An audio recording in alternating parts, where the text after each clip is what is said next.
இன்றே டவுன்லோட் செய்து உங்கள் ஃபேவரட் ஷோக்களை என்ஜாய் பண்ணுங்க. இவன் உங்க பையன் தானே? ரியலி? இவன் என்னோட பையன்னு எனக்கே தெரியாது. ஓ, அப்ப மறந்துட்டீங்களா?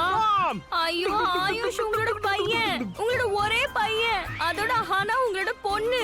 உங்க பேரு கரிஷ்மா. அவன் தான் உங்களோட பையன். Just shut up. Shut up. வாய மூடு. அதோட உன் திருட்டுத்தனத்தை என்கிட்ட வச்சுக்காத, புரியுதா? வேற எங்கயாவது வச்சுக்கோ, இங்கிருந்து போ.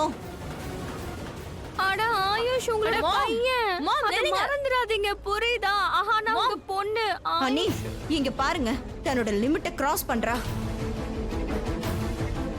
நான் எதுவும் சொல்லக்கூடாதுன்னு சொன்னீங்கல்ல, இப்ப நீங்க இவள சரியான வழிக்கு கொண்டு வாங்க.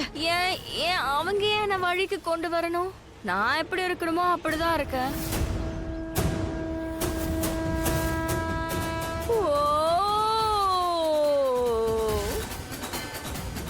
நீங்களா? நீங்க தானே நீலமாண்டி?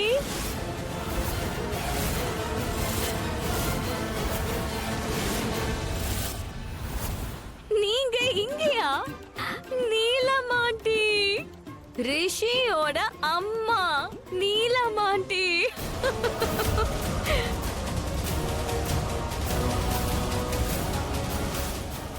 சொல்ல போனா உங்களை நான் மனசார பாராட்டியே ஆகணும். நிச்சயமா பாராட்டணும்.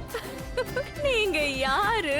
நீங்க தான் நீலமாண்டி, ஓபேராய் ஃபேமிலியோட மானம் மரியாதை கௌரவம். நீலம் ஓபேராய், ரிஷியுடைய அம்மா, ரிஷி அம்மா. ஆனா உங்களுக்கு ஒண்ணு தெரியுமா?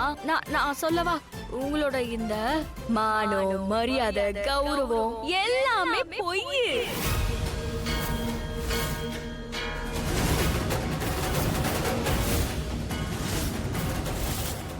பொய்யான கௌரவத்தை காட்டிட்டு தெரியுறீங்க.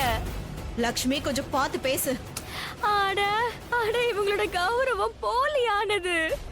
எல்லாமே போலியானது, எனக்கு தெரியும்.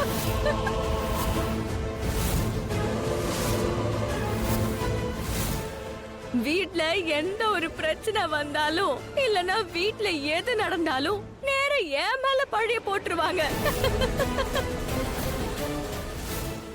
இதெல்லாம் ஒரு நியாயமா? கௌரவம் கௌரவம்னு சொல்றீங்க, இது எந்த மாதிரியான கௌரவம்?